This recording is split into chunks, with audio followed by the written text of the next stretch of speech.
Mo tupe fa moli shaboa mana tualo le Pacific Easy.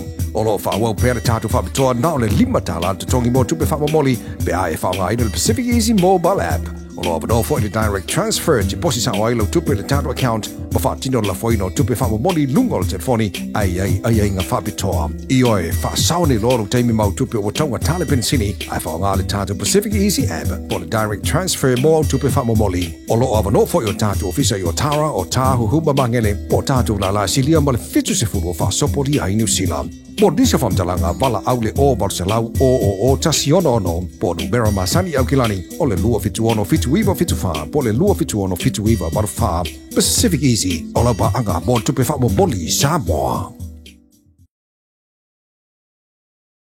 At SMI Hardware, we understand the strength and resilience of our island and its people. That's why we produce our own ColourBond iron roofing right here on the island using the finest materials and expert craftsmanship. Built tough to withstand our unique climate, our roofing is designed to last for generations, providing unmatched protection and style. Whether it's for your home, business or community project, trust SMI for quality and durability. Our ColourBond iron roofing is not only strong and reliable, but also adds a touch of elegance to any structure. Engineered for performance, our roofing stands strong against the elements, ensuring your peace of mind. SMI Hardware, where strength meets style. Proudly Pacific, proudly local. Visit us today to find out more and see why ColourBond iron roofing is the perfect choice for your next project.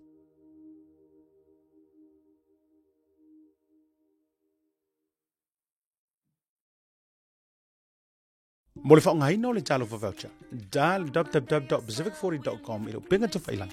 O na whiriwhiri leo le au nanga i te whia whaongai na e pei o whatonga, prepaid, bili o le vai, bili o le moli, e mwhewhona utuai le ta avale le ngata whailea, tūlanga tau I tau mafa, ia po se keke o le whaipoiponga maso whanau, e mwhai foi o na okai, tau o le whausiei no whale, mauta malawa I Samoa. A mai o na whiriwhiri le au nanga I te manau, o na o omi leo. Ona filifili leo le whare o loa ma le nuu o lo iai le nei whare o loa. Mautinoa ua sa o le lei le whare o loa ma le nuu.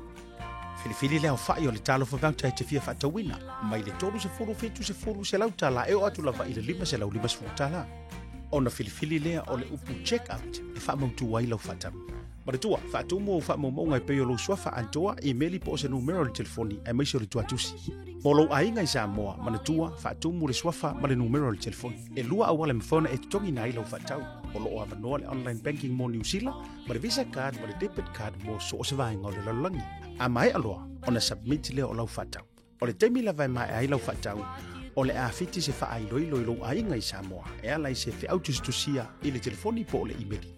E wha mautu wai le whatau. Manatua, Pacific 40, ma le talo whawauta.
Saga lua se fulu ma le fa se fa popongo le tatou proclame sports talanoa ia po le talanoa I talonga lungo le unaga ma le tautua le Blue TV e maise o le tatou unaga so fatasi ma le NUS General Free I le dei fo ia fiafi fa soifoia ia fa aftai fo ia le mafuta mai a mese fo ia o le a veo le nei o nanga I ia fiafi te tasi o solu e te ata e te ita e te fa noa noa ia o a umatulanga o langona pule lava o ia li tatu ai awana ingalo share li tatu program pe fa pe o le te mafuta mai lungo li tatu YouTube channel mese o li tatu Facebook live Fifia fai lo atu ia wa ato fo tino va to sili de vanga o le fia firma to basi tolu le fionga ia to le foa ane tele ayo lupete ai mai se ia o le sunga ia au mua o ia fo o le fia onga retire ale au wa New South Wales e le dei fo le fia fi ia va taro fatu le va se lua la fionga il fa sena te le foa biso foi la fionga au mua Ya, soy fu mon via siata. Aftai ma lo hoile soy fu mo ma la piniere. Pe ya si hoile de sa sa wole maroon or maroon or ruin ele wes. Patalo fat sa mo. Fat sa mo no tapo inga mamaru nei tu la fiafi. O tatu to fe lo I fo tatu po kala me. Ya. Ole si si la mai. Ya ole wa mesile ole oro ele manu ala la uri e talong se fa caro fa ye di se ai tai vol morta poi ya le wa e fai vole New South Wales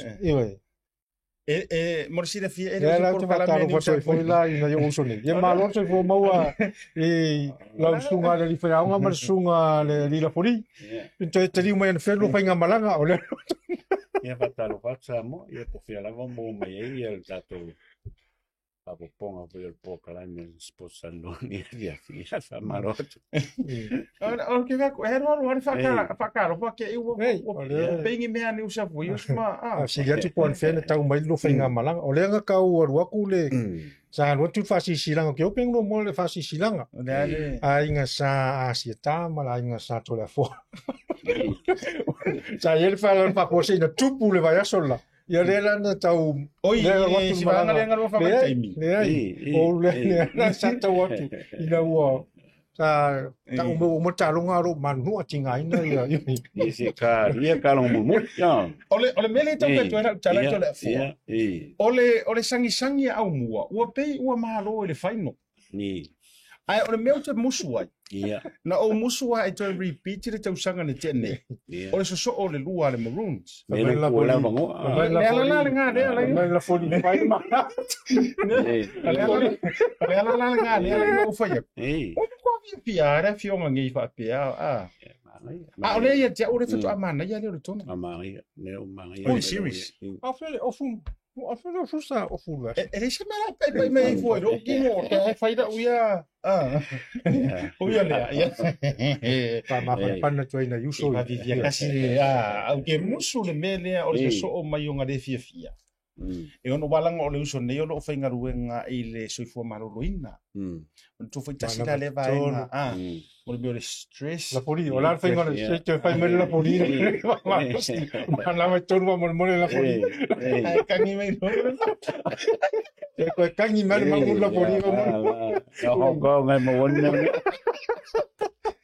ataro ba ti won panga ja tu sports teleno nei vanga le fiafi ia si patia kasi skamo o mua ia wa angusanga o le ko ilalo ia ai o le sile skoanga sa lu fikiri o me mana ia lango o man tatu tala no ai lem ta wa ele to ia fela statu wa am talanga ai ya wole fikar ngo ela wole mai ile nei le la weekend wa langa le wa afar va ia so ar masinga fo wa amata nei masi ia lo fole tu ia ke lo me asen ke nge ke le ao o kalonga fo ia kanga kai lungo le kiom TV o kapinganga au umo lalangi la kapi international le la maka le window vole o test rugby la sa ia le ka ko ia maka le asengi ma ngai sai ia mi sa vol ke lo kala kanga kai selection All Blacks malo au mo ese mai i le lotu ona o lo fia tele maru walu metafanga le asasa celebrate le malo ni so foi os so sa pati ese mai na vainga e mai lo weekend o ne fatu porta na fo le mo fa mo e fa tu se la foi au mai fa monia au mole au mai fa monia o fa o kunga ia se ta monia na foi le fa un nanga yaso ma na ia mai ale mai yaso i le pole aso lulu fa solo fa solo ma na ia mala ia le esa me no ia o Kalau mai ole mai mai le weekend o le weekend fa con pero a mai fo mata mai la mala po la solulu ma naia o lo fa solo mai ngal vai aso se o mai weekend ma naia ma so malo loro nas foreile relax e o to e fa fo winan malo si mai ta longa ya ma naia to ale wa to le malo longa le makariti Yoi. Ora che mala io fa makala io. Olha lá, já o quilo lá se haru sama ringon ngol bom. Ma na ia iole. O quilo lá fetura, o que vai com ia mai si fetu ia lu ali pe. E peio le ilo. Ora ma koi. O uno ma koi e tolu. Io la ma koi. Io era sa ma koi. O tu la na. Ele ole ila ole po ole ila ole singa ole singa.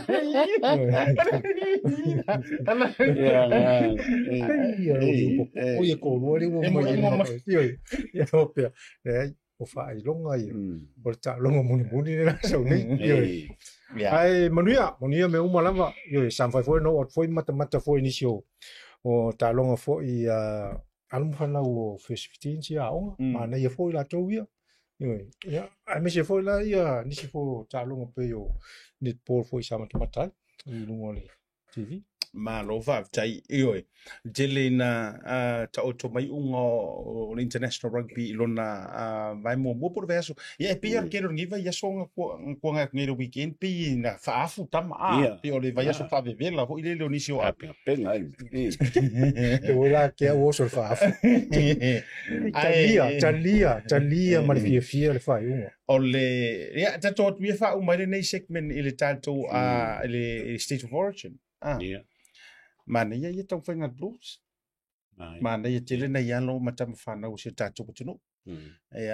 Me sela uri ia le penfas le fwili tō Samoa. Mana ia tele, me se fwili tamo lua i lato, Jerome lua i le whatou teinga o le. Mātango fia le whainga o le. O le ase vaenga la fisili le sunga ia au mua. O le ase vaenga na e mai tau ai oe na le kai kuinselani i le amatanga la vole ta alonga i le afa mua fo i mare fa nga yo inga pi ko kau apaka mai afa longa lu ala se fa inga na fa vai ila to fa tu sa leo mai ni sa wele ole tulanga sa fa le tono ia le to o le ole ele i lava le kain fo nga le advance life fo nga le na ko check ar tulanga na sa le ia le New South Wales le kele na ko la ko puipuinga la ko check defense New South Wales pero tulanga la na o le tulanga ile maroons o ke le foi la ko mistakes ia misi foi avano happy e matau tia ole mano si anga New South Wales len sa wel la to defense ia mafa o ngalo mala to avano ina mo malo ia so venga lo a tau tiro malo El konfunga ka kumaka o kusang faya inga maroons la famomo. Ya ko ki au mala famomo hal defensa. Ia pe wa inga I va wa ila fo pa uma. Ia pe ole mai ale plus vengo mai e fi malo. Ia. Ka ko vai I lumo le force mal ko backline ka ko vai ma ko I complete la performance ile fesa e ui la valan ko ka pick up mai e maroons la fa mulmuli ia wa too late ai pe ia kala vo ia kama ko le plus ma awala vangi right off inga ia maroons ka lo mulmuli ia ka alo mo mala ko lo e foi serious fa pe am ko I lami se longa wa umal ka lo will fa in ka lo mulmuli fa lo ia o le stura siata ole alo ia sa mo le au le ko I lifi ale mana ila ta alo I pu e tamai ele I mama inga tamai lo inga ka mai mo ko yo aku ka mangi manga oi ele toila man malo ya la ta malo longa fa wa ni si ngo talonga mai ta to salonga business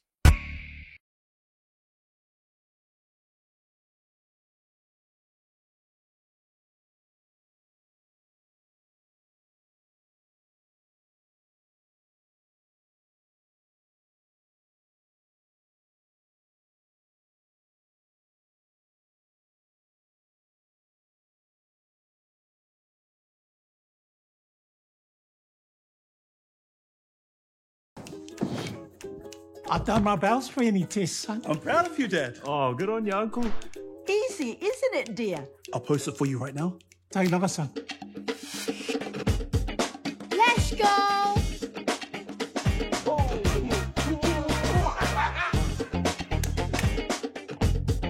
Solly, hurry up. Stop mucking around. Just send it. Game's on. Family, make bowel screening happen.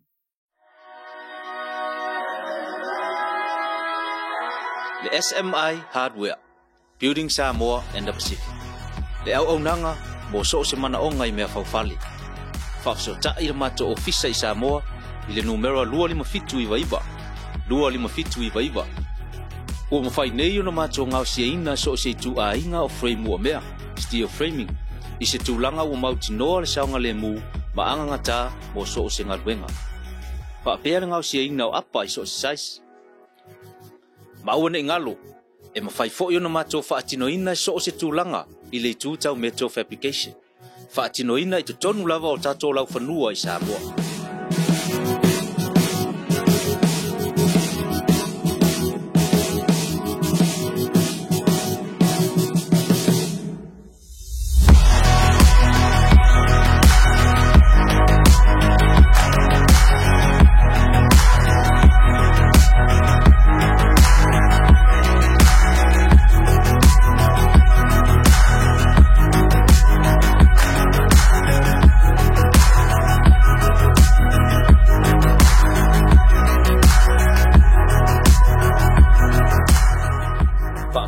Mato ofisa I New Zealand le afionga ya Leslie Wolf I le numera olu atasi valulu o 5 olu atasi valulu o 5 mo so se fa matalanga le SMI Hardware Building Samoa and the Pacific. Mo tupe whamomoli Samoa, mana tualoa le Pacific Easy. Olo whawau pere tātu whamitoa nao le 5 tala te tongi mo tupe whamomoli pe ae whaonga le Pacific Easy mobile app. Olo abano fo I direct transfer te posi sa oailo tupe le tātu account ma whaatino la foino tupe whamomoli lungo le telefoni ai ngā whapitoa. I oe whaasaone loro teimi mau tupe o taunga tale pensini ai whaonga le tātu Pacific Easy app po le direct transfer mo tupe whamomoli. Olo abano fo I o tātu ofisa I o Tara o Tāhu Huma Mangele po tātou la la silia ma le fitu se furu o whaasopori ai New Zealand. Mo disa whamtalanga wala au le o Barcelau o tasi ono po numera masani au kilani o le lua fitu ono fitu iwa fitu wha po le lua fitu ono fitu iwa maru wha Pacific Easy o la pa anga mo tupe wha mo moli Samoa. Mo le whaongaina o le talo for voucher. Dial www.pacific40.com ilo pinga te whailangi. O le whiriwhiri leo le au nanga I te whia whaongaina e pei o whatonga, prepaid, bili o le vai, bili o le moli, e mwhaiwhana u tuai le ta vale le ngata whailea, tūlanga tau I tau mafa, ia po se keke o le whaipuiponga maso whanau, e mwhaiwhoi o na okai, tau o le whausiei no whale, mauta malawa I Samoa. A mai o na whiriwhiri le au nanga I te manau ia, o na o omi leo. O na whiriwhiri leo le whale o loa ma le nuu o lo iai le nei whale o loa, mauti noa, ua sa o le lei le whale o loa ma le nuu.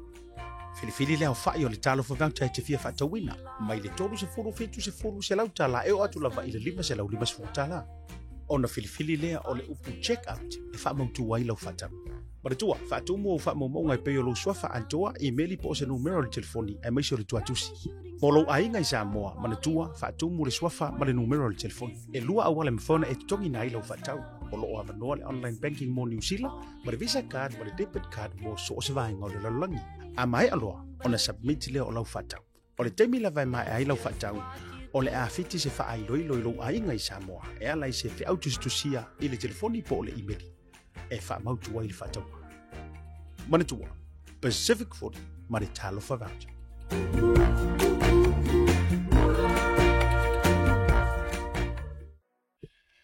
Joe whawhele e atu tari umar programe marolonga masani, joe whawhtai atu tatu company langlong sua le SMI. Kailawa. Ya, mara tātou ofisa fo I au kilani, ia o tau tuai le fionga mai a Leslie. Ia ngata fo I lea o le tātou o nanga a le Pacific Easy Money Transfer. Tātou la fo I nei sa fo kilani ngata I lea o le motonga. Ia, malana fo I au nanga I so o si tuai ngā o loa. Te wina ai, ia whātotonga I nai, ia tono moto manawa. I le nei fiafi, o le ama tau se e mai I unga nei ai International Rugby. po o ta'alonga whaavao malo wa mana tu ole wa umar supala ka pi wa tele na mai a ia isi foi tournament a isi o atunu te tele. Ai ole unga ole vai aso nei. Lesa whaatulanga mai aina ta aloi sa whawhelika ma we lese. Ta alo le barbarians po le au fili foi le barbarians ma le au fiti. Ai ta alo le au Japani le au tele Japani ma le au Engelangi. Toi ta alo le au foi le Japan 15 po le sulima filfilia. Ma le au le Maori All Black. O ke fia rua kwa kasi mai se ro fina ngalo le au le Japani ma Engelangi. Mana jua tele upu matala na faya Eddie Jones. Alen koe fo ia lo koe sa o ar kala sani Pio Williams le na mua breaking ale news na. Yeah. O le nga adu la adu o Japan. Te ale tate vai tunga pe ele o ia se improvement o tele lo foi por not enough time ai mai se ro fina ngalo I ungo ta longa ia pe se au ta longa ia panima enelang. Te to amba chamero fo to fo. Yeah. Yeah, my mom ka maka fo. Ya I ka longa o mai nga fai le weekend se mai ki. I lau Japan ia Mia kau fai as fai ka maka kalonga ngelangi wa pio kalonga la ngelangi o umaro ngiangi sila meso ngele fai le il test makako inge ya ol kalonga ya e fai as fai ka ke le ilu mal force mal ko le pex ole o kingo kang ya wa e ka alo Japan ia ma so se awa e ka alo la co strength Yeah. O le strength flow Japan le au kako maukingom kako ai o le speeding o ka. Ia vave ola.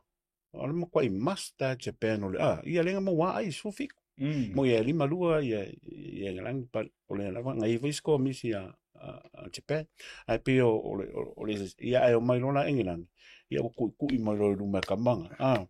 Ia so me luma ia ko ku ia avaku faking pe ole se senga me manga ia fu kilo ole o ka alo le au ia ile strength for la ko le malo si anga la ko polu mo forward school back combination mo melo ia set piece me fa penga fa ko e o foi le Japan mo ala ko polo line ia makali a fu ile height me fa penga pe ole vafi ole e fa ia el coach la ko game player ka ko kamo Eddie Jones lewa ia vin kalonga o coach mai ia nga mai ia kalonga ala winga lang ia raula ko lo le paulo la kalonga ka penga mano ingi o Japan la ma lo black se fia si va mau ai penga fa nga fu kalonga le is a stepping stone fu le wale le o mengi ma no fa chai chore fo au mo ia ole au Japan ele o mau Japan I tulanga le I tonu fa tulanga ole o au la lang ata tau titilo le fatu atu ia Eddie Jones ia tele fo la singa luenga fa masani fo ia players fo ia mai la tau fo to la ti fo nisi wo leva nei tono la a pe tau to tele o players fo ia lo kam fai la Eddie Jones fo ngai fa masani ko nga game plan ia sa mo ngai pe on sa no I tole fo o ia panyo le speed ale ia ai mo I vo ia ola le ia na to set piece o lo mo fai fo ia panyo no au la ngelangi o le la ko le marsianga o ruma se moi fo ia le fo la ko le ko ape o le marsianga le ia pangi o ia a England o ruma la ko fo o ka alu fo le masanga ina ko a tu mai la sa le ia pan ia so la vela ele un fain fatu saria fo la size le ia ruma la ko se o fo la lenga tu ele pe la au ne New Zealand ma a Australia o le e solid mai ia la nga o ruma matu le au titulu te o la valo runga pangi mo rungo le tulanga le la kapi ma no fa chai o la tato me I lo la upcoming ta longa I o la fa nga ngai ungol ba yaso le Samoa mo le ua ta longa le tu sanga I to tonu o tato lo fanua ia pia le pia park o le ai loi ma le au malo sile nei Italia fa tulanga mai USA ia po America ma Romania Georgia le ta alo mo Fiji New Zealand la jorua I ta'alonga ma Engelangi Dunedin. Australia ma Wales, South Africa ma Ireland, Argentina ma Falani, Canada ma Scotland, Japan ia New Zealand Maori pole Maori All Blacks, ia Chile ma Hong Kong. Now, se fakula ukala le se tato focus on le tato taimile I vanga le. Se tato tu mua tato ta'alonga Samoa. Wa se taimi o le nei vaenga o tatou porkala me join mai le sunga le ifaya o ngata iulu le tatou au le manu Samoa o mai ona filifili tu no pena I kadia o la la ve lunga top 10 o au a fatu ngai do la langi la fo ile tier 1 O le a se lua whingalo i ai li tātou tāpenanga, advantage at home ground, ai o le asa oi whātou whala i ngā au mua le tūlanga taunta oto mai i tātou tātou momo. Ia o le avano leile mo tātou man sa mo. Leo te vai hui telefon swing o lato o tātou tamata alu mo playa se leo fitfili. A ela te tonunga o le a foile. O le advantage foile tātou. O le ta alo atu yo. Pea o le ka ungu o kuloi ka ria la sukofi ka alo lo la svalipo. La sururu. Ioi. E pela o lon tūlanga lena mo tātou. Ioi. A mesi foi o le lo na fitu i Italia le tūlanga o le aula lang. I la ula mai tau atu e tele se lui foi mo tātou. Ia a mesi foi e fou ho tātou foi aonga.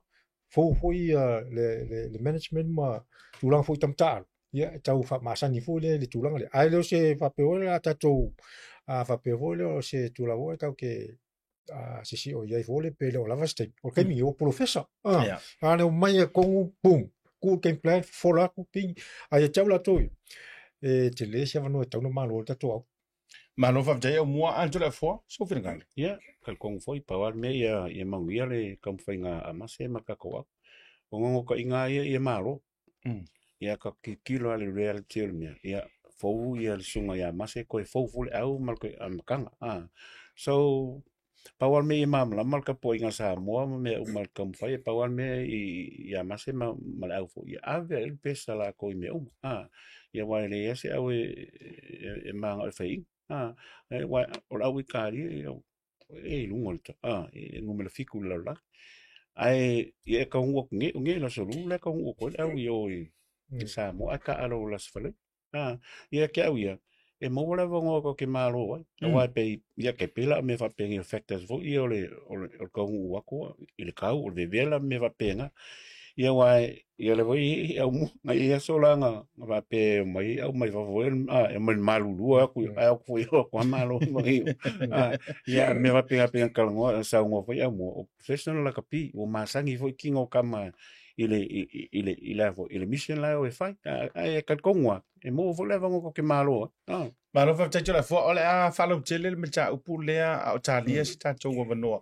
pa so ta inga male sunga fe o ngata yulu o tatou manu sa mo si taimi la vol nei por kala mel ne fiafi ai si tatou fa se mai la ya ni usila male la tau fila ta penanga wa o ngelangi o le folinga mai wa mo wala la tau fa afu mo ole o mana ya o tau mo se va nga ai ole au ni usila fo le coach tele ia tama ta alo foua wofia tu tono le ole a se tūlanga e ono lilifa ia i le tālonga lea masta penanga le tātou coach a racer e mo re ura i tālonga ma ene langi au mua se o le tūlanga fua ki au peole le take lu fou era si wa ai pole le tu inga ta alo le la ka alo pole a fo si ko inga fuafuanga se plan e sau nge marwhai ang fou le ono le o le tama lea fua kwai fiku kausanga sampingi falau so ia ula pise o ke luk fu ngani o la si ko inga aka o le la sau mole e ta alo aula ni sila o te tonu foi le mai la mai ia ngelani mana o ngelangi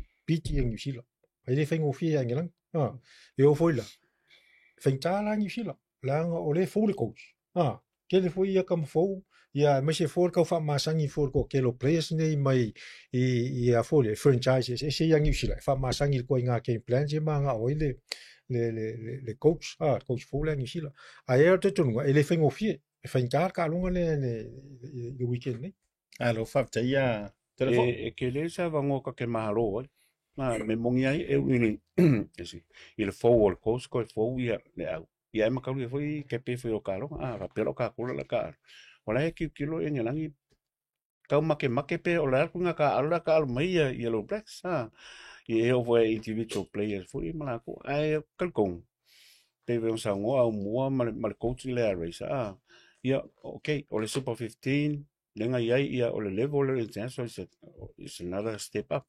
ese ala kulanga el mindset to kulanga ai me se vole skia set foi akam ka ai it would be very interesting. Awale kele o kalang feo i makulanga i mea i le selection i al coach i le au me whapenga. Asa vole i esa ngonga fo i reisa malanga staff, coaching staff makanga. Wala fo wa they know the challenge. o le loka kia mai lunga I, but excited, if look forward to make up. Malo whawtai, o lea ua mai tau jole o mōle tātou whasota I ngā Masamoa. Ea, mare sunga I te whaia onga te iro le tātou au le malu Samoa le whiunga ia mase mahoni soka. O lea tātou atu le malolonga. A foi mai. Whawhiloa I le sunga le whaia onga te iro le tātou au le manu Samoa. I lunga le Proclaim Sports Tano.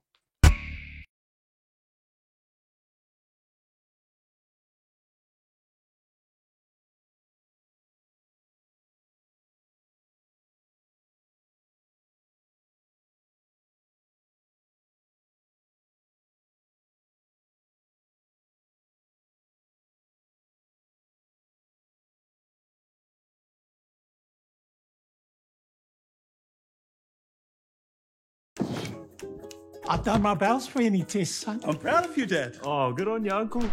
Easy, isn't it, dear? I'll post it for you right now. Take another, son. Let's go!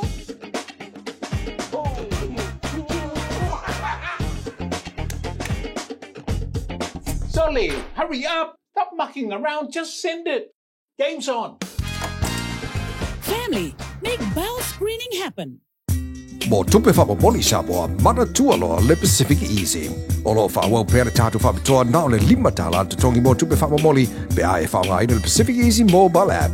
O lo abano fo i le direct transfer te posi sa o ailo tupe le tātou account ma whaatino la foino tupe whamomoli lungo le telefoni ai ngā whapitoa. I oe whaasaone loro teimi mau tupe o taunga tale pensini ai whaonga le tātou Pacific Easy app po le direct transfer mo au tupe whamomoli. O lo abano fo i o tātou ofisa I o Tara o Tāhu Huma Mangele po tātou la silia ma le fitu se furu o whaasopori ai New Zealand. Mo disa whamtalanga wala au le o Barcelau o tasi ono po numero masani au kilani o le lua fitu ono fitu iwa fitu wha po le lua fitu ono fitu iwa maru wha Pacific Easy o la pa anga mo tupe wha mo boli Samoa. Mo le whaonga ina o le talo for voucher. Dal www.pacific40.com ilo pinga te whailangi. O le whiriwhiri leo le au nanga I te whia whaonga ina e pei o whatonga, prepaid, bili o le vai, bili o le moli, e mwhaiwhana u tuai le ta avale le ngata whailea, tūlanga tau I tau mafa, ia po se keke o le whaipoiponga maso whanau, e mwhaifoi o na okai, tau o le whausi eino o whale, mauta malawa I Samoa. A mai ona whiriwhiri le au nanga I te manau ia, ona o omi leo. Ona whiriwhiri leo le whaleoloa ma le nuu o lo iai le nei whaleoloa, mautinoa, ua sa o le lei le whaleoloa ma le nuu. Filifili leo whai o le talo whakauta te fia whatawina, mai le tolu se furu fitu se furu se lau tala, eo atu lava I le 5 se lau 5 se tala. Ona filifili lea o le upu check-out e whamautu wai lau whatau.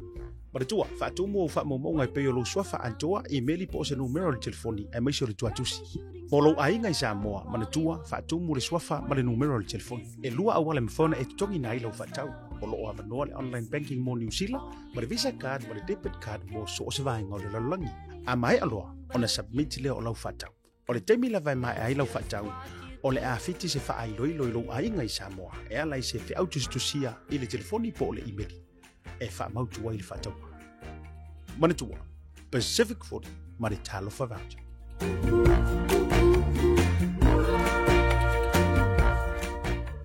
At SMI Hardware, we understand the strength and resilience of our island and its people. That's why we produce our own ColourBond iron roofing right here on the island using the finest materials and expert craftsmanship. Built tough to withstand our unique climate, our roofing is designed to last for generations, providing unmatched protection and style. Whether it's for your home, business, or community project, trust SMI for quality and durability. Our ColourBond iron roofing is not only strong and reliable, but also adds a touch of elegance to any structure. Engineered for performance, our roofing stands strong against the elements, ensuring your peace of mind. SMI Hardware, where strength meets style. Proudly Pacific, proudly local. Visit us today to find out more and see why ColourBond iron roofing is the perfect choice for your next project.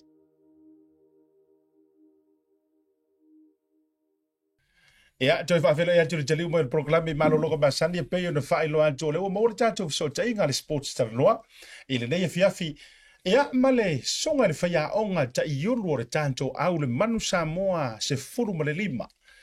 ia ele nei vanga la fia fi le fionga ia mase ma Henry Swoka ia wa leva aso kapiteni le dei fo i tamali i tanto au le manu Samoa i lana fo i tautua ia ai whaavitai o le o toi fo le fui niu le la palapa wa filifilia o ia e toi whaongalo na to mai mauna ngawaa e whaia o ngaina le tanto au mata penanga i fia whatalofa o folofa tu ia a fio mai lunga le tanto programe ma lor so fo manuia talofa i lau fionga po lau sunga le whaia o ngalo fionga mo mase ma lor so fo le langi mafo i to fionga ia me se fo le malu la tunu o lo ai on fa fo mai fo le tanto programe ni aso ma lor le langi ma so fo mo alo tato fai talofa le ngale le o le tua o la ufisiri mua na mau foi le avanoa o le au so nei vantu suafa o mai lau sunga de faya o nga ma le tau pulenga ai maisi o tatou tapenanga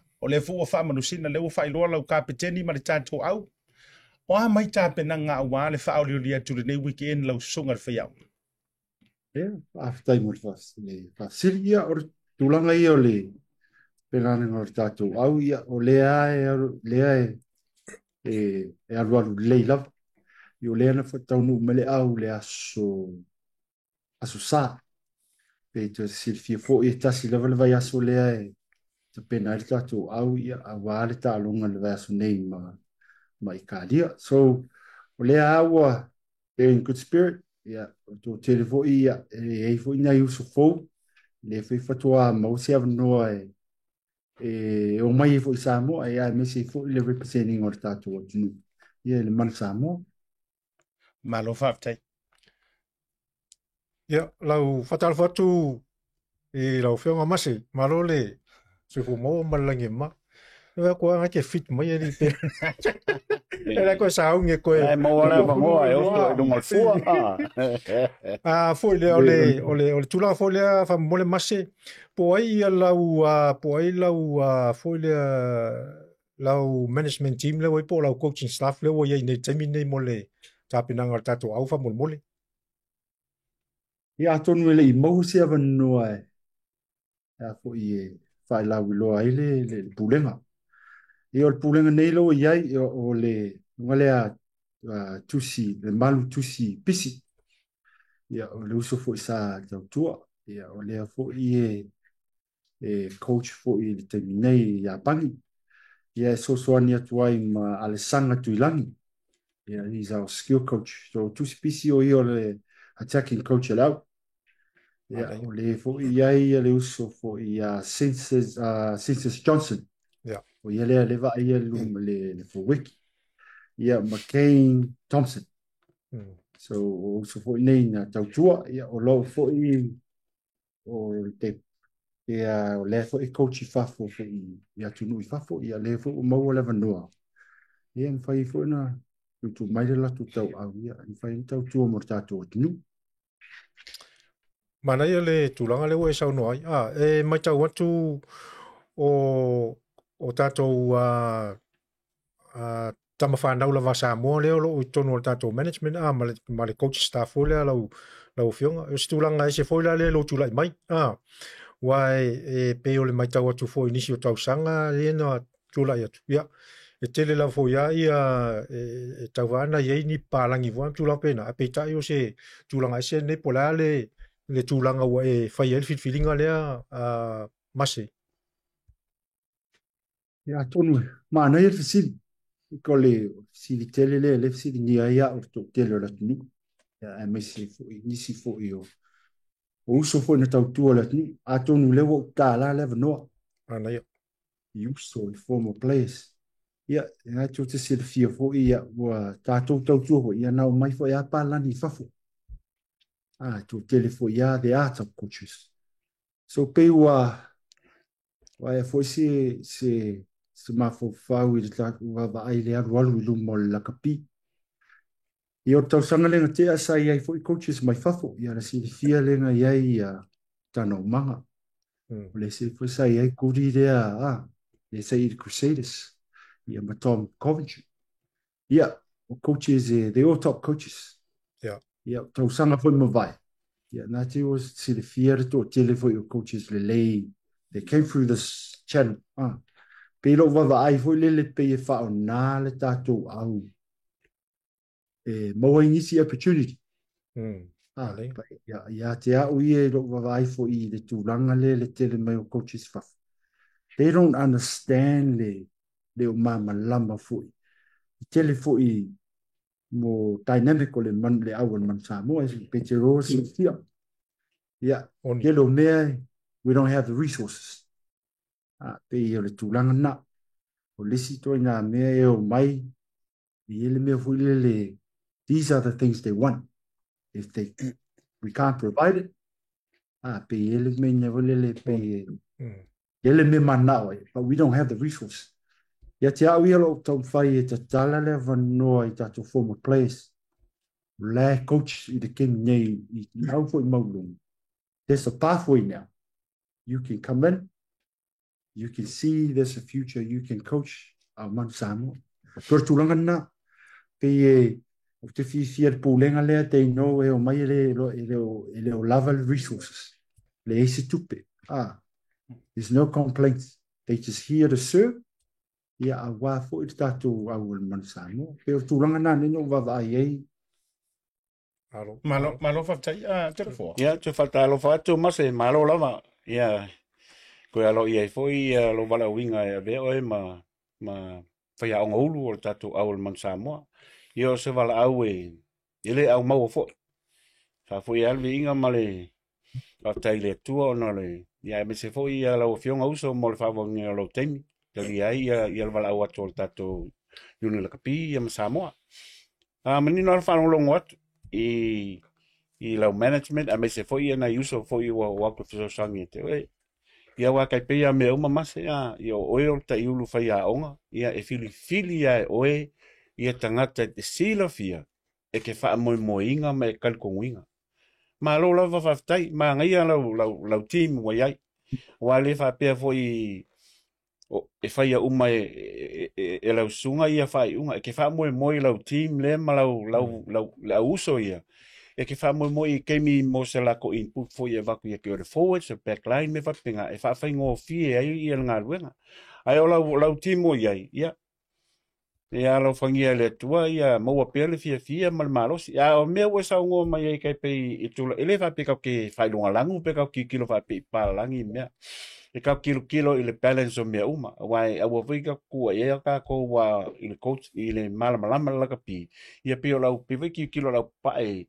ka pe ilunga ai o ka ko walo vim fa na sa mo lau ko kongo lau coaching staff nga la fo wa sia maulunga le le fo ye ka ko ia lo fa na ia kam fa na sa mo wa ia le si la fiel ka longa se mea la ale me ka u la vale o ma wa ku pe o le fainga la filinga I malama le kocha ka ko Samoa.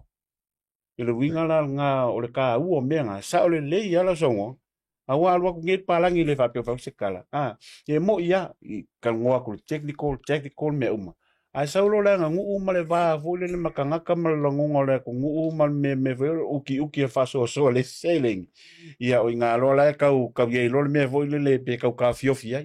Ai o alo fa na nga mal a uso fo I wa ku e kuaku la ko kau au ia mo e mase ia pau al ma ko kala male le upo e vaku ia ko mamanga ai fa malo o ka longa foi o ka penga ku yenge kal kongula ia nga we sila fia le famu ele va pe ola ku o ka ko fe ka I ngi me fa yenga ia ki kilo lo reality o me o I ka liengu mo fiku la it's a challenge mo ka ko au a new coach I la o fionga new team ia mo pau al me ia ko we give it the best kulang me va pe malo lava malo fa ia lo songa fa ia o na ia ofisiti o mo two players ia u tamata alo filifilia o le mai ta one two ele o ia nisi o ilanto si nia fo ia sa ta alo ile tato au mo to sangale na nei pe o le like so lima so poanga ia mana inisi lava e mawhai ona e sau noa le vaenga lea I players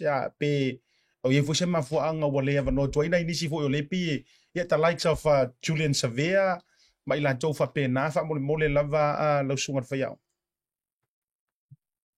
ma e fasil pe no fo mo mafu fa we e ele tai me tali e fasidi le ua tele fo'i ia silingia le media ia e mese fo'i le atu i tūlanga i place ia le na umatu le World Cup o le tūlanga ia lima supoa o lo wawai le lumanai le 2027 e wo ye le me fo'i le ala ua ye wo tatau ona koe develop sisi younger player le ala no tom fai mai tonu to mitiro afo o lia ia to te si fie fo ir tu langa le first fight o le fo ia le ki ka ko Mali. lo ye si tu langa le pa o le tu langa fo le manu le tem nei we're in that process not develop but we need to find depth a wale lo lu mo le lu afi ma supi ia o le tu langa fo ia lima ia is around 35 or 34 so it's a town to to tau fai ko develop nisi younger players ia wale run duma o nisi uso ia batuale I mau mai se le avano ia o nisi uso na umale World Cup ele mau se malo longa peto si fia I o Europa ia luar competition Mali ia o nisi no vava ai o to kele foi uso ia o mai umile season no e o mai they're not bringing their best to tono so pay your turn on for you so no matter all the balance ka all the balance young and old the more they can make it for you pero lo va nga o selection na is key por tu lo vaso league I only have 1 week kasi vaso sa un ele aule so the key we all selection e o maile au fit e maile au fainga ka alor game plan in 1 week pero turana no vai ai so o le kia ia lo vai selection in a fight there's a lot of younger players they like to run consider the weather in is more villa so por turana lava na selection no vai ai Malo fa taia I lo sugar fia o ngo manino foi ma tago fiele vai nga wa e sau no ia me solo fa to fala inga mo le sirisila mamao le tape na ina fo ia wale ro afiru sumar fitu o le si vai nga te fia fa afsili tuai o le alo atu le talonga ma Italia le si tama ia o se au e malo si o lo lunga e le te one Italia o lo tulanga le fa tulanga ina o le ale vaenga o le ave ia se fa mua lo sunga le fia onga mo le tape na ina le tatou talonga mua le nei I luma o tatou tangata I Samoa fa mo le masi o le tulang lava ia le ina o no le ngalwenga o le planning so wa ai le taimi le wa mai tu va tasi le au tasi va yaso so ku ilalo le focus you need to have focus le va yaso there's basically 2 weeks so le focus mua o le man so trying to make sure that we're focused on kako attack Marco defense. And the main thing for me, the attack my defense, we keep it simple. The Yolino Tata North for a telephone totan. It's our wallet coach here, Malanga here for attacking plan, defensive plan. But a kill the details. There's a lot of people to sit here. Tell me how. But if I like Titi all the time, my details left out nga. Ia mawhai o ngā wawe o ngā māmalama ma le plan e whai. So I ka alia, te minei ma te I focus I Italia verso le te.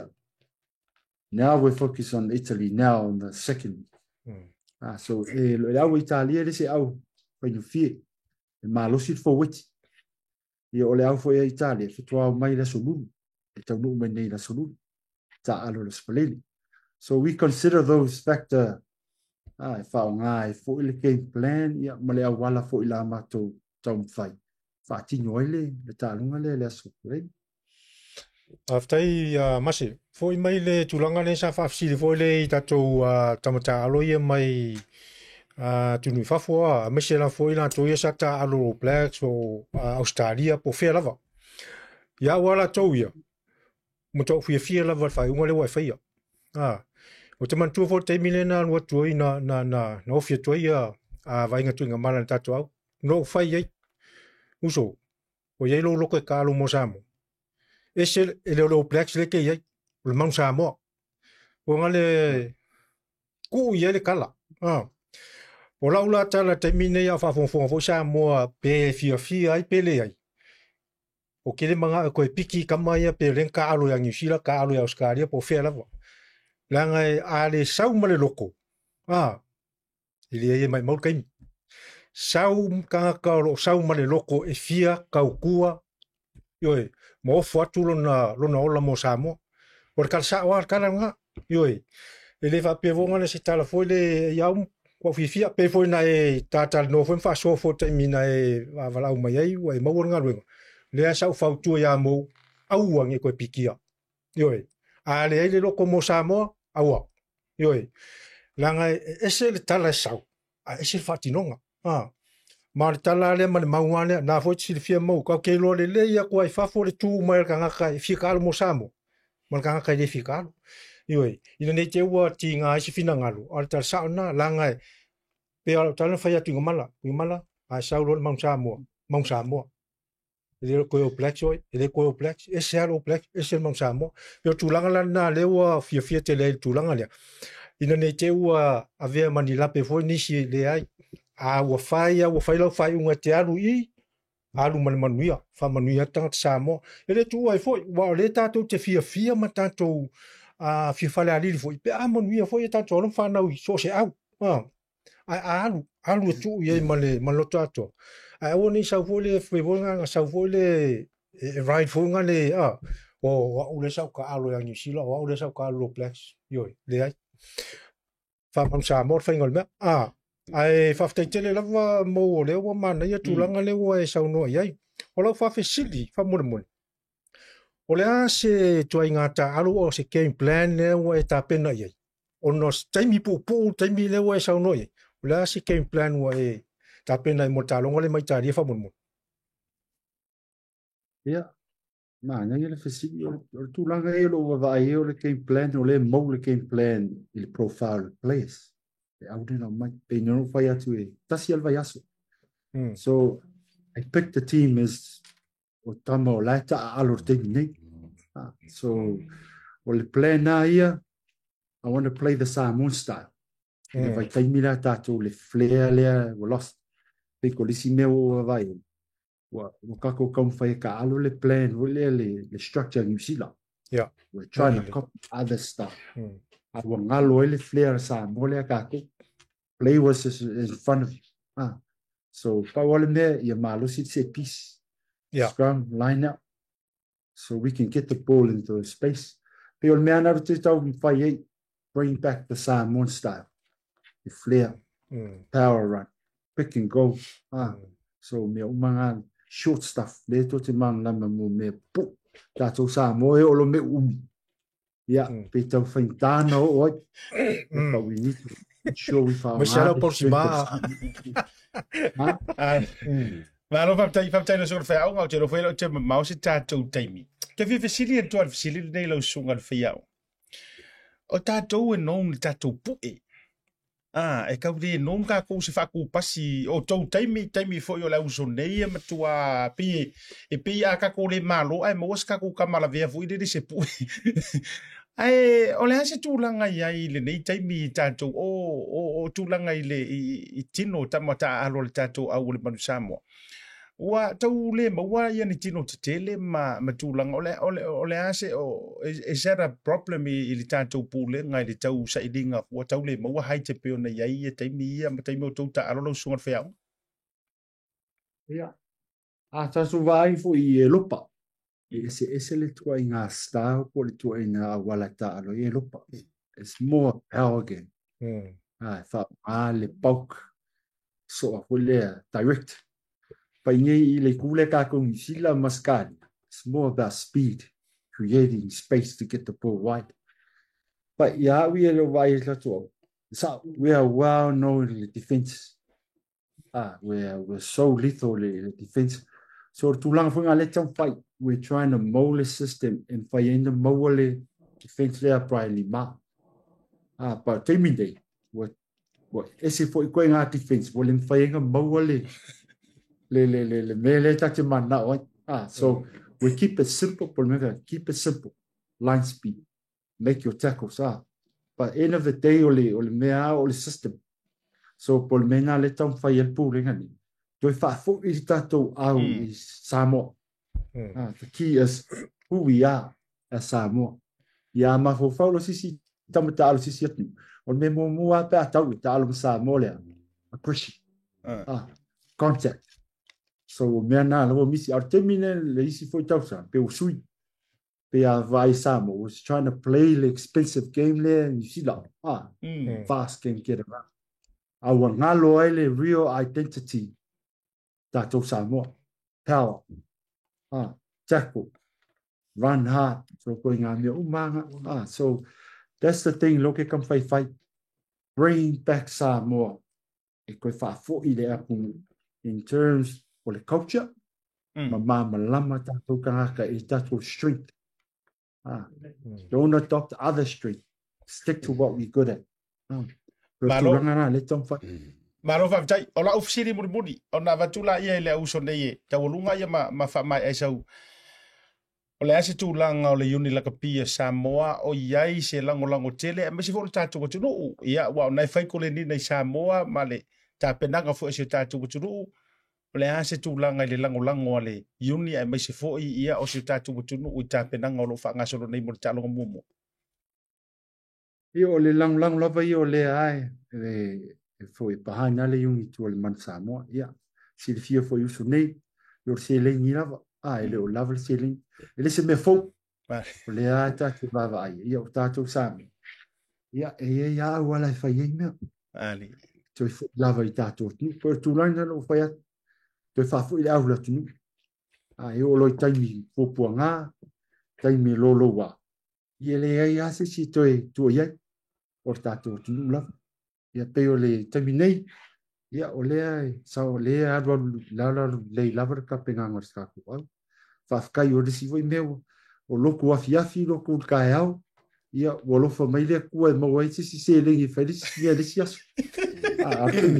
o le ai mang pierga ko ia malo malo al melo que o que pikia ku o le afo kal kongo ele faingo fiel ku fa kasingo le au skempo pu ia ke lo foi nga wala ka penga ia lo fiong le fia onga ia malauti manga ia just keep it simple fa faingo fia I lau au nga si le fia le me ka fai al mal me ka wale mo aku au ka mianga ia le il potential vo le flea ka ko le masangia ka pe me vo ni kuwa ia ka ka ia alu ai kulia ko ele au I selo le alu la kuseki seki o me nga o seki ia nga bo sila fia ka pe fa bo pol game plan fa la moli me ia ikari nga tu alunga ai pum ai o akula o ai le ikari ala sa pomar mai me ala mai la lo pingil kamal nga vai la ia ole ka ngua ko e vela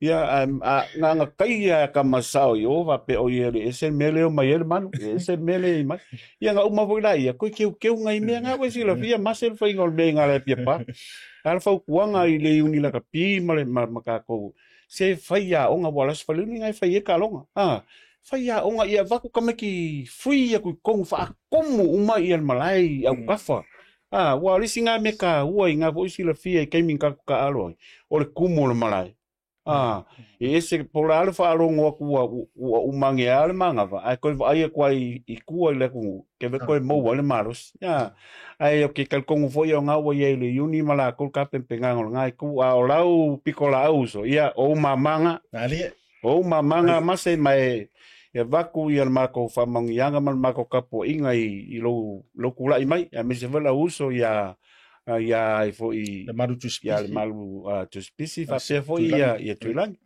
mal ko tima ko I kulanga me uma ia so noa au muona la foro la no fai ule sunga fiao ngua ma ga yet game plan ngua ma ko ma se fai al me nga awe te fa no game plan au ko o ki uma la ku lunga ka pe mo di la manga ma lo masi after ko mo tori ina ko wala Ya le whalongononga foi marito, ia whaingofie lava, ia mese foi. Ia ole mana ia o lau team lea, ngai pule lava o e lau coaching staff. Ngai foi ke loe, pei o tūlanga lea, a le maua kai ke talitonu ina mai trusting. E makua au ki a koa mea kako, langa iei foi mea kukupu. O le mea lea o launga rue aku. A koe au lau kamako e kui mai au e kua. Ai mana ia, o le siri ngā tāua. O lau talitonu inga foi o uso naua e whaia mau suilango lango foi e whama popo la o tātou nu. A mese foi, ia. O uso foi ama i la tau sa whapena ona tau tua foi tātou au. O la foi aku la ki loanga foi ale. E vole e whai. E o tūlanga na tāua ia e naua saunu atu foi le a uso nei. Ia, ai manuia le whamoe mase, manuia o ai le whengo fie. Ioi, lau kau vai au kua pe uaru lo kingo lo pole eri ka alonga ria. Ei, ka tonu langa uso. Ale a se kupe ia. Ia, ai, whaftai tele la va. Manuia tele whamoe le las forele, la ta poi foi male. Manuia, Say hello ku ya Kane Thompson, le uso. Ya, la foto la suka fa ya nga sau no nga fai. Wa mo foi le noa e te sau no ai foi ma manu lo tero le tunu wa nine live o le anu foi tato por kala me lungo le NUS TV ya te o Samoa. Ya, e to e fa manan tu waila na tabu inga ina ia a fio atu malai la so really. Ya, lo suka fa ya nga. Ya, pa tai mo le no. Ya e foi au ia mai. So leo whatau waa mo le tuai whaafitai fo i le tātou tunu. Ia a wā fo i tau sanga, ia a nisi fo i le langulangu. Ia wā alon whanau o tātou tunu. Pei nono o talo tu momo. I lisi ngā ruenga e whai na wā. Talo so for players, manu sa mo umalo i whafu. Ia mana o mia so soan. O tātou ngā ruenga e whai whaatasi. Ai o te talo atu fo i tātou tunu. Mana o mia fo i le langulangu, te talo, ia au wale au ar tātou tunu. Ia o le au e pa me melo ai, o le au e mou, o le fia o tātou tunu. Ia e le se, o le au umai, everyone has the right to be part of it. So, ia veo fo i e nei o noa e whaatai atu fo i le stene, ia o le tatai fono fo i le lakapi iu. Ia me se fo i le malu fo i o le au whainga ruanga. Ia, mo le lango. Ai, talo tu fo i a maua pe o tōru malosi.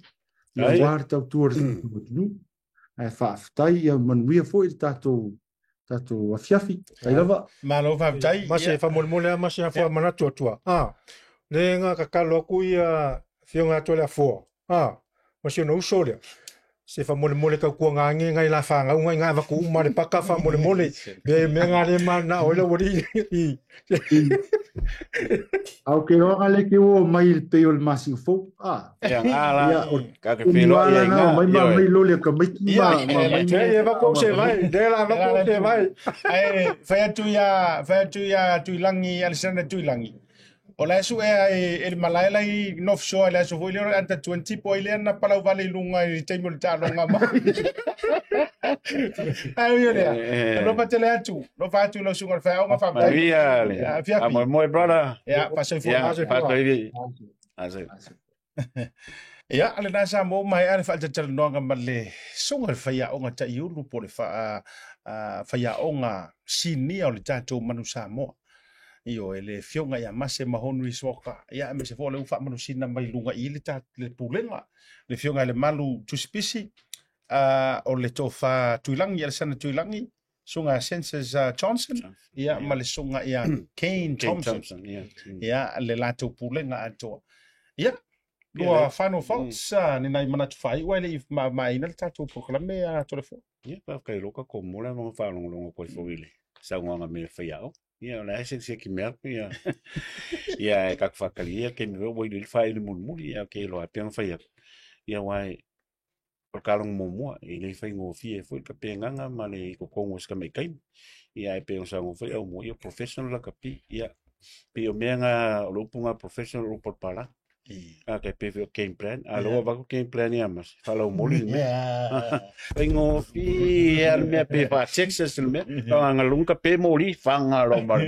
Ia kalkongo fo, ia, lai fo ia wa umanga iai, ia le, pa mo foi mala ukal kong foi wa mo foi mase ia kameki la ko loa ka ul vala winga wal ko kele na ko ke mo mole na ka alo i luma le la pia pak ma luma le tsuno ese vo langon after jora fo amo ya tem salo na wa mana foi le lai sau no mai ne sunga le fiao fa fingo fiel ono le ta silva ya so le wa ai mana tele le fufuanga le way marketing plan le wa fa longo tu so eu la fo ya le fatino ai lai ifia me fo ya la fo ta tung no ye la na ya wa au le fili e lango tu na ye ma so soni fo ile fa nga so longo fo yo le tulanga al mamsalo mo ro tulai me ni tau sang man lo va chai ono le chai mi wo mai ai va ve ta tu ni lo finangano i au le malo le tapedanga le la sa ni mai dei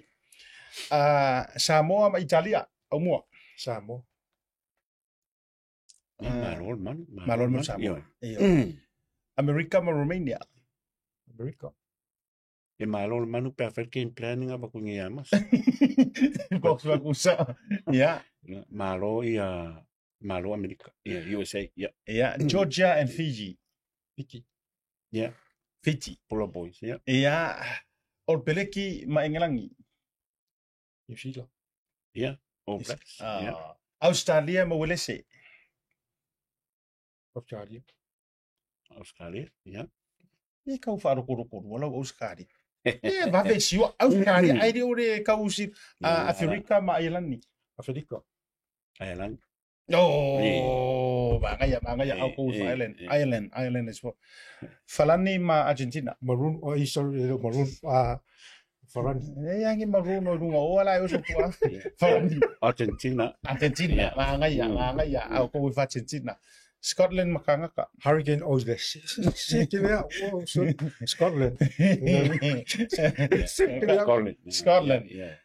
Japan 15 all Larry match Maori All Blacks Maori mereka longa manca ina le Chile po Chile ma Hong Kong malo Chile wai de fia wo ya ele ko jam mi supo kai wa fe lo ma ma ponga ya venga medio previo show dinga ni ai ko fa ko ngai ele o le anu Hong Kong ko sa ho ke dai ta wo ngar ma jo ko no sport ta no ni va ngara biapi tai Samoa ta jo wa chapo ia le no fai va jam fa no sa no mano Samoa uma la no fa fonga mai ta la au ma fio lango le ta jo e mo mia ka maka sukala general Africa mekia onga free yo fa free fa no onga ya onga pe yo pisenga onga free ya onga mai ka mekila ki primary school aku lau ma ya nga kongi kupe la ya primary school mo ka anga la kala e ka yo ya no mai ka jo longa ma tu pa tu fa tu mo wi le de fi fa so